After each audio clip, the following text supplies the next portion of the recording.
तुम्हाला विचारलं की नगरपंचायत मध्ये अशा पद्धतीचे घोटाळे होतात आणि जे घोटाळे झालेत त्याच्यावरती तुमची स्वाक्षरी आहे। मग आमचं नागरिक म्हणून विचारायचं कर्तव्य आहे का नाही मला सांगा। वैयक्तिक लेवलला तुम्हाला अनिल पाटील झेपणार सुद्धा नाहीये। नमस्कार, मागच्या 4 दिवसापूर्वी मी प्रेस घेतली होती। आटपाडी नगरपंचायतचा कारभार कशा पद्धतीने चालतो त्याची काही माहिती, त्याचे काही एव्हिडन्स पत्रकारांना दिली होती। त्यानंतर माझे सन्माननीय मित्र नगराध्यक्ष युटी जाधव सर त्यांनी प्रेस घेतली आणि त्यांनी प्रेसमध्ये म्हटले की नवीन पाटील आलाय आणि तो पाटील काहीतरी बेछूट आरोप करतोय। मी या निमित्त माझे सन्माननीय मित्र युटी जाधव सरांना अतिशय नम्रपूर्वक मी सांगू इच्छितो, मी काय पाटील म्हणून आपल्याला प्रश्न केलेला नाही, मी या गावचा एक नागरिक म्हणून प्रश्न केलेला आहे। या नगरपंचायतमध्ये काही तांत्रिक अडचणी आहेत, या नगरपंचायतमध्ये काही भ्रष्टाचार होत आहेत, हे तुमच्या निदर्शनात आणू इच्छितो। मला मान्य आहे प्रशासनाच्या काळामध्ये अनेक घोटाळे झाले, त्याला अनुसरून दरम्यानच्या काळात परत इलेक्शन झाल्यावर नगराध्यक्ष झाले, ती वस्तुस्थिती परत झाली असेल तर आम्ही विचारायचं कुणाला। या नात्याने मी आपल्याला बोललो, या नात्याने मी तुम्हाला विचारलं की नगरपंचायतमध्ये अशा पद्धतीचे घोटाळे होतात आणि जे घोटाळे झालेत त्याच्यावरती तुमची स्वाक्षरी आहे। मग आमचं नागरिक म्हणून विचारायचं कर्तव्य आहे का नाही मला सांगा। तुम्ही एवढं रागाला आला, बिन पाण्याचा कावळा कसा तडपडतो तसं तडपडायला लागला आणि वैयक्तिक लेवलला आला। खऱ्या अर्थानं ही लढाई विचाराची आहे, तुम्ही वैयक्तिक लेवलला येत आहे। हे लढाई ह्या गावच्या प्रश्नाची आहे। आपण ह्या शहराचं पालकतत्व स्वीकारलेलं आहे, त्यामुळे आम्ही विचारलंच पाहिजे, आमचं कर्तव्य आहे। ज्या गोष्टी चुकीच्या होतात त्या गोष्टी आम्ही बोललं पाहिजे, म्हणून या सगळ्या गोष्टी विचारल्या होत्या आणि तुम्हाला आता सगळ्या गोष्टी व्यवस्थित सांगतो। मग कशा पद्धतीचं त्यांनी सांगितलं, हा जर घोटाळा असेल तर मी नगराध्यक्षपद सोडेन, अमुक तमुक तमुक। ठीक आहे, मी तुम्हाला सगळ्या आता प्रूफ वाईज देतो। आता बघा ही धरा अध्यक्ष, आता बघा ही ह्या 5 गाड्या रोज घंटागाड्या 5 गाड्या चालतात, 5 गाड्या रोज घंटागाड्या चालतात, त्यांच्या खेपा 2 3 2 3 3 अशा पद्धतीच्या खेपा। आता नगराध्यक्षांना विचारा 5 गाड्या दुरुस्त आहेत का। माझ्या हिशोबात माहितीप्रमाणे 2च गाड्या चालू आहेत, आता काहीतरी नीट केलेली एकट्या 3 गाड्या आहेत, 5 गाड्या नाहीत। गेले कित्येक वर्ष 5 गाड्या नाहीत। दुसरा विषय बघा, 41 लोकांचं बघा बरं का, 41 कर्मचारी स्वच्छतेसाठी आहेत, 41 कर्मचारी दाखवतो त्यांचा आपण पगार केला जातो। त्याच्यामध्ये कचरा विलगीकरणचे 6 कर्मचारी, रोज 6 कर्मचारी। तुम्ही कारखान्यावरती जात असाल, कोणाला कर्मचारी दिसलेत का? तिथं विजेचं कनेक्शन नाही राव, कसं विलगीकरण करणार आहे? 6 कर्मचारी तिथं दाखवतो। किती दिवस झाला आपण ह्या लोकांचं बिल काढताय। अतिशय चुकीच्या पद्धतीने ह्या सगळ्या गोष्टी होत आहेत, म्हणून मी आपल्याकडे निदर्शनात आणलं। आणि काय झालं, प्रशासनाच्या काळात झालं ठीक आहे, पण तुम्ही नगराध्यक्ष झाला, तुमची जबाबदारी नाही का ह्या गोष्टी तपासायच्या? मग तुम्ही कसले नगराध्यक्ष आहेत? तुम्ही कसा न्याय देणार ह्या लोकांना? इथले प्रश्न कसे सोडवणार आहेत? आता मला सांगा, इथल्या लोकांच्या आरोग्याचे प्रश्न आहेत, गटारीचा प्रश्न आहे, पाण्याचा प्रश्न आहे, शिक्षणाचा प्रश्न आहे, ह्या सगळ्या प्रश्नाला आपण न्याय कसा देणार आहात? तुम्ही लगेच तडपडताय, लगेच हे माझं नाही त्याचं नाही। वैयक्तिक लेवलचा हा विषय नाही राव, सार्वजनिक विषय आहे। वैयक्तिक लेवलला तुम्हाला अनिल पाटील झेपणार सुद्धा नाहीये। हा बघा तुम्हाला सांगतो, हे विजयलक्ष्मी कॉटन मिल यांची बोगस बिलं जोडून लाखो रुपयाचा भ्रष्टाचार प्रशासकाच्या काळात मध्ये परत माननीय वैभव हजारे साहेब, माननीय नंतर युटी जाधव सर नगराध्यक्ष यांनी मिळून केलेला आहे, याची तुम्हाला कॉपी देतो। आता राहिला विषय, युटी जाधव सर म्हणले माझा काही विषय नाही, हे बिल आहे, त्या बिलावरती स्वाक्षरी कोणाची आहे? हा बघा, युटी जाधव सरांच्या सहीने हे बिल निघाल। मग त्यांना विचारायचं नाही का आम्ही नागरिक म्हणून किती रकमेचं विचारलं पाहिजे की नाही? मी सगळे डिटेल देतो तुम्हाला। हे बिल आहे, मी अजून बिल आहे त्यांची स्वाक्षरीची, हे बिल आहे 9,64,852 रुपयाचं बघा। आणि ह्या बिलाला सुद्धा खोट्या वजन काटाची बिलं जोडलेली आहेत। त्या अनुसरून विजयलक्ष्मीने आपल्याला पत्र दिलं होतं. विजयलक्ष्मी पत्र दिले की हा काटा गेले कित्येक वर्ष बंद आणि स्टॅम्पिंग सुद्धा झालेलं नाही, हे तुम्हाला मागच्या वेळी दिलं होतं. आता अत्यंत महत्वाचा विषय, त्यांनी जिल्हा बँकेच्या ताब्यात काटा आहे, जिल्हा बँकेची त्याच्यावर पकड आहे. जिल्हा बँकेला त्यांना कोणतरी सांगितलं, सोशल मीडियावर बघत होतो की जिल्हा बँक म्हणते काटा चालू आहे. मग दरम्यानच्या काळात मी जिल्हा बँकेकडे मागणी केली, तो काटा चालू आहे तर त्या काट्यावरती वजन झालेले त्याचे जे पावते असतात 250 रुपये, त्याचा भरणा कुठे झाला आणि कुठल्या खात्यात झालाय त्याचा तपशील मला मिळावा. मग त्यांनी तपशील असा दिलेला आहे बघा. जिल्हा बँकेने तपशील असा दिला की विजयलक्ष्मी कॉटन मिल बँकेच्या ताब्यात असून त्या आवारातील वजन काटा हा बँकेच्या ताब्यात असून कोणत्याही प्रकारचे वजन बँकेच्या ताब्यात घेतल्यापासून केलेलं नाही किंवा वजन काटा संबंधित कोणत्याही प्रकारचा बँकेमध्ये भरणा झालेला नाही. मग मला सांगा, आता तुम्ही युटी जाधव सर जबाबदार आहात का नाही? तुम्ही आता मला सांगा, नगराध्यक्ष पदाचा राजीनामा देणार आहात का नाही?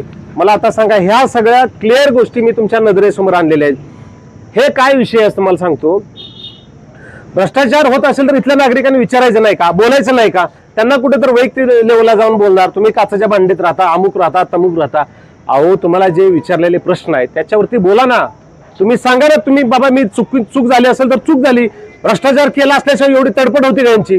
माझा स्पष्ट आरोप आहे की युटी सर या भ्रष्टाचारामध्ये सामील आहेत म्हणून तन केलं. त्यांचे जर सामील नसते तर त्यांनी सांगितलं असतं मी प्रशासनाला जाब विचारतो, मुख्य अधिकाऱ्यांना विचारतो की काय गोष्ट आहे, कशा पद्धतीचे हे चूक झाली असेल तर दुरुस्त करतो, किंवा त्या संबंधित ठेकेदाराकडून, मुख्य अधिकाऱ्याकडून ज्यांनी ज्यांनी भ्रष्टाचार केला त्यांच्याकडून वसूल करतो.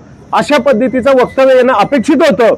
परंतु त्यांनी वैयक्तिक लेवलला जाऊन टीका टिप्पणी करणं, हे असा करतो, ते कॉन्ट्रॅक्ट करतो, तो यामुक करतो, तमुक करतो, हा वैयक्तिक लेवलचा प्रश्न नाही. आपण नगराध्यक्ष आहात, हा सार्वजनिक प्रश्न आहे.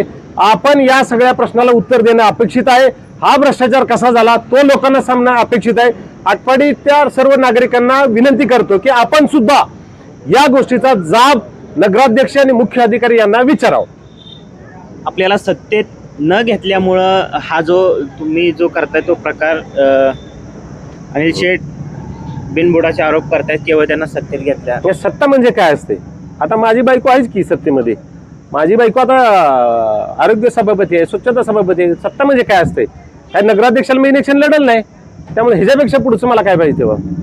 आता तुमचं विशेष आरोग्य आणि स्वच्छता सभापती आहेत आणि त्यामध्ये आता जे कॉन्ट्रॅक्ट आहे स्वच्छतेचं, त्यामध्ये तुम्हाला काहीतरी इंटरेस्ट मिळावा म्हणून तुम्ही आरोप केले. नाही, कशासाठी इंटरेस्ट मिळावा मला अजिबात त्याच्या गोष्ट, परमेश्वर आशीर्वादाने आमचं चांगलं आहे. लोक आज शहराच्या आरोग्याचा प्रश्न आहे, त्यात कशाला आम्ही लक्ष घालू? मी मागे आमचे सभापती संध्या पाटील यांनी मिटिंग आयोजित केली होती. त्या मिटिंगमध्ये स्पष्ट सूचना दिल्या होत्या की या शहराचे प्रश्न खूप गंभीर आहेत, आरोग्याचा प्रश्न खूप गंभीर आहे, गटारीचा प्रश्न खूप गंभीर आहे, स्वच्छतेचा प्रश्न खूप गंभीर आहे. की आम्ही सूचना दिल्या होत्या त्यांना की सगळे कर्मचारी घेऊन सगळ्यांना सांगितलं होतं की काम चांगलं झालं पाहिजे, आम्हाला काम चांगलं पाहिजे, बाकी काही नको, आम्हाला चांगलं काम करा एवढीच अपेक्षा आहे. 9 लाखाचं जे बिल काढलंय त्यामध्ये अनेक बिल आहे ती 9 लाखाचंच काढले आम्ही सत्य ह्याच्यावर आल्यापासून. नाही, 2 अजून स्वाक्षरीच बिल देतो तुम्हाला. मुख्य अधिकाऱ्यांच्या काळामध्ये झाले, प्रशासक होते त्या काळामध्ये झाले. बघा, वस्तुस्थिती खरी आहे, मुख्य अधिकाऱ्या काळात काही बिल निघालेत. मग कशाला तुम्ही नगराध्यक्ष झालाय? तुमची जबाबदारी नाही का? युटी सराची जबाबदारी आहे का नाही मला सांगा? लोकांनी निवडून दिले ना तुम्हाला, तुमची जबाबदारी नाही का? तुम्ही न्याय देऊ शकत नाही का? मग याचा अर्थ तुम्ही सामील आहे ना त्या भ्रष्टाचारामध्ये. एकतर उत्तर देत नाही, वैयक्तिक लेवलला बोलताय, अमुक तमुक पाटील म्हणून बोलताय. अहो, मला कळतंय, आटपाडी त्या लोकांना कळतं तुम्ही कुठल्या दिशेलाही हा विषय घेऊन जाऊ इच्छिता. आता लोक अडाण राहिले नाहीत, सगळ्याला कळतंय. तुम्ही जे प्रश्न आहेत त्या प्रश्नाचं उत्तर द्या. आमच्या तुम्ही नगराध्यक्षांना जावा ना, करा चौकशी. आम्ही कुठे चुकीचं केलं असेल करा चौकशी, आम्ही बघू ते. मुख्य अधिकाऱ्यांच्या काळामध्ये झालं होतं त्यावेळेस तुम्ही त्यांच्या वरिष्ठांकडे तक्रार करायला पाहिजे होती असं त्यांचं मत आहे, तुम्ही केली नाही. कोणाच्या वरिष्ठांकडे तक्रार? मुख्य अधिकारी बघा काय झालंय, दरम्यानच्या काळात निवडणुकी झाली, संध्या पाटील आरोग्य आणि स्वच्छता सभापती झाल्या. त्यानंतर आम्ही घातलं माहिती लोकांच्या तक्रारी यायला लागल्या, वारंवार लोक आमच्या घरी यायला लागली. आमच्याकडे घंटागाडी येत नाही, आमच्या इथला कचरा उचलला जात नाही, आमच्या इथलं गटर स्वच्छ केलं जात नाही. मग ह्या खोलात गेलो, त्याची वर्क ऑर्डर बघितली. जोपर्यंत निर्णय प्रक्रियेमध्ये नव्हतो तोपर्यंत आमच्याकडे कुठल्याही प्रकारची कागद नव्हती. आम्ही ज्यावेळेस निर्णय प्रक्रियेत आलो, सभापतीचा अधिकार वापरून आम्ही सगळी डॉक्युमेंट काढली आणि मग त्याचा सर्वे केला आणि मग तुमच्या समोर आलेलो आहे. या सर्व घडामोडी पाहता हा जो तुम्ही केलेला आरोप आहे हे युटी जाधव सर मुख्य अधिकारी यांच्यावरती लादतायत असं वाटतंय का? काय असते बघा, मी जबाबदारीने सांगतो. युटी जाधव सर नगराध्यक्ष झाले, त्यांनी ते चौकशी करायला पाहिजे, ही काय परिस्थिती आहे, प्रत्येक कामाची वर्क ऑर्डर पाहिली पाहिजे त्यांनी. एवढे 41 लेबर आहेत, मागे मिटिंग घेतली तर मी सांगितलं 5, 7, 8, 10 लेबर येतात. परवा तुमच्याकडे बोलवले होते का 41 लोक, मला सांगा. त्यांचं कर्तव्य, त्यांची जबाबदारी आहे, त्यांच्याकडे ह्या शहराची जबाबदारी दिल्या, मग त्यांनी तपासणं गरजेचं होतं. 41 लोक आहेत का, 5 घंटा गाड्या चालतात का, बरोबर का नाही, ह्या गोष्टी त्यांनी तपासणं गरजेचं होतं. मग त्यांनी मुख्याधिकाऱ्यावर ढकलता, ठीक आहे, मुख्याधिकाऱ्यात ज्या घटना झाल्या ते मी सांगितले, मग ज्यावेळेस प्रशासक होतं त्यावेळेस झालं, परत नगराध्यक्ष झाले, तुमची जबाबदारी नाही का? का तुम्ही पण त्या चोरामध्ये सामील होऊन गाव लुटून खाणार का, हा माझा प्रश्न आहे. प्रशासन काळात ठेकेदाराचा आलाय तर तुम्ही आणला होता त्यांच्या म्हणणे आणि तुम्ही हातावर होता त्याला. नाही ना, कधी सांगा प्रूफ, मी कधी काय केलं नाही त्या भानगडीत सुद्धा नाही. आम्हाला काही घेणं अहो, आम्ही सक्षम आहे, आम्हाला असल्या कचऱ्या बिचऱ्या काही घेणं देणं नाही. आम्ही कधी या प्रक्रियेमध्ये जाणार, आमच्यात दम आहे, आम्ही पैसे वेगळ्या पद्धतीने कमवू शकतो. बीडीके कंपनी कोणाच्या आशीर्वादानं चालत काय माहित नाही आम्हाला, बीडीके कंपनी सुद्धा माहित नाही, माझा त्यांचे संवाद नाही, माझं काही त्यांचे घेणं देणं. आमचा काय त्यावेळेस आम्ही निर्णय प्रक्रियेत नव्हतो, नगरसेवक नाही, काहीच नाही, कुठल्या सत्तेत नाहीये, आम्ही कसं चालवणार. शहरातल्या एका हॉस्पिटलच्या बांधकामाचा विषय एक होता. बांधकामाच्या परवानगीसाठी काही लाखोंची अमाऊंट मागितली गेली होती, ती सुद्धा मुख्याधिकाऱ्यांवर ढकलली जाते. हा बघा, पत्रकार बांधवांना बरं झाला विषय काढला, हा अतिशय विषय गंभीर आहे. तो विषय हॉस्पिटलसाठी मागणी केली खरे खाजगीत, अनेकांना माहिती आहे, अनेकांना तुमचे संवाद साधला असेल असं मला वाटतंय. ज्यांनी मागणी केली किंवा ज्यांच्याकडून मागणी झाली त्यांनी बऱ्यापैकी लोकांना सांगितलेलं आहे. परंतु ह्या नगरपंचायत मध्ये गुंठे अनिवार्य करायचे असेल तर 20-20 हजार रुपये गुंठ्याला घेतात.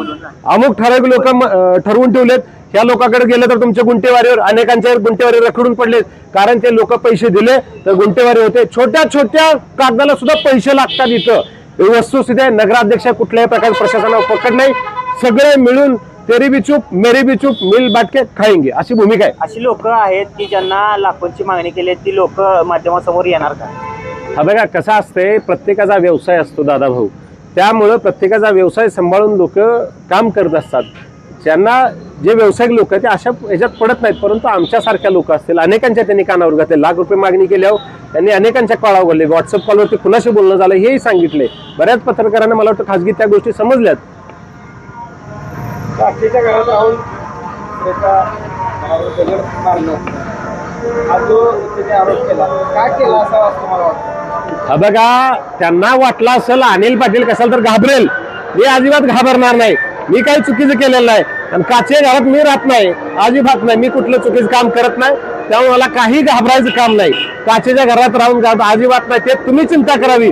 आता मला सांगा, मी त्यांच्या वैयक्तिक लेवलला बोललो, वैयक्तिक आयुष्यावर त्यांच्या बोललो, त्यांनी मागे त्या कुठल्या स्कीम आणल्या त्याच्यावर बोललो, त्या शेळीच्या प्रकरणावर बोललो, मुख्यमंत्री एकनाथजी शिंदे साहेब तत्कालीन इथं सभा होती त्यावेळेस ते कुठे होते त्याच्यावर बोललो नाही, बोललो वैयक्तिक लेवल माझं बोलायचं काही संबंध नाही. आपल्यावरती ह्या शहराची जबाबदारी आहे, तुम्ही नाकारू शकत नाही. ज्या घटना घडलेत त्याची सखोल चौकशी झाली पाहिजे. तुम्ही जर म्हटलं असता मी त्या गोष्टीची चौकशी करतो आणि तपासून उत्तर देतो तरी मान्य होतं.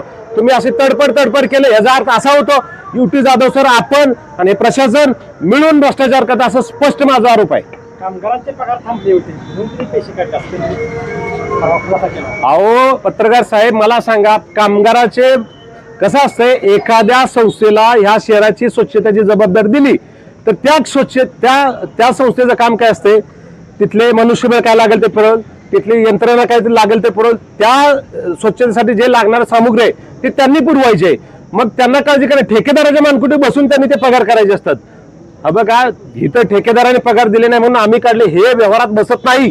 तुमची जबाबदारी आहे, ही संस्था चांगली चालली पाहिजे, हा भ्रष्टाचार अजिबात झाला नाही पाहिजे, इथल्या नागरिकांचं जीवनमान उंचवलं पाहिजे, इथल्या स्वच्छतेसाठी चांगलं काम केलं पाहिजे, पाण्यासाठी चांगलं काम केलं पाहिजे, शिक्षणासाठी चांगलं काम केलं पाहिजे, हे तुमची जबाबदारी आहे. उगाच काहीतरी भावनिक सांगू नका, त्यांना पगार दिला म्हणून दिले होते. कचरा विलीन करण्याचा एक विषय होता, त्याने तो आरोप कटाळला आहे. एकाही माणसाने पैसे काढले, एकाही माणसाचे पैसे काढलेले डिसेंबरपासून कचरा विलीकरण. तुम्हाला बघा, कचरा विलीकरणाचा 4 मजूर आहेत ना, 6 मजूर आहेत. बघा, तुम्हाला डिटेल सगळे डॉक्युमेंट देतो. कचरा विलगीकरण 6, 41 लोक कुठे काम करतात स्वच्छतेसाठी, मला सांगा. 41 लोक आहेत का स्वच्छतेसाठी? उद्या काउंट करा, आत्ता काउंट करा, चला तुम्ही आत्ता बोला, 41 लोक आहेत का त्यांच्याकडे? अहो वेड्यात काढले आतपडींना, त्यांच्याकडे चांगली जबाबदारी दिली होती, चांगल्या अपेक्षेने लोकांनी बघितलं होतं. सपशेल अपयशी ठरलेत आणि ह्या गावाला प्रशासन नगराध्यक्ष युटी जाधव यांनी लुटून काय ठरलोय आणि वैयक्तिक लेवलला जावा तुम्हाला काय करायचं करायचं आम्ही खंबीर आहे. नगर घंटागाड्या होत्या ना हा. त्याची काय म्हणते की 2 घंटागाड्याचे आम्ही पैसे वजा करून घेतो मागा. हो घ्यावंच लागतात ते घेतात हे खरं आहे. घंटागाड्या कसं आहे या वर्क ऑर्डर अशी असते की आपल्या नगरपंचायतकडे जर ती वाहनं असतील घंटागाडी असतील ट्रॅक्टर असतील तर त्यांनी घ्यायचं आहे परंतु त्याच्या अगेन्स्ट मोबदला त्याचं काय XYZ भाडं ठरेल ते त्यांनी द्यायचं असते हे वस्तुस्थिती आहे.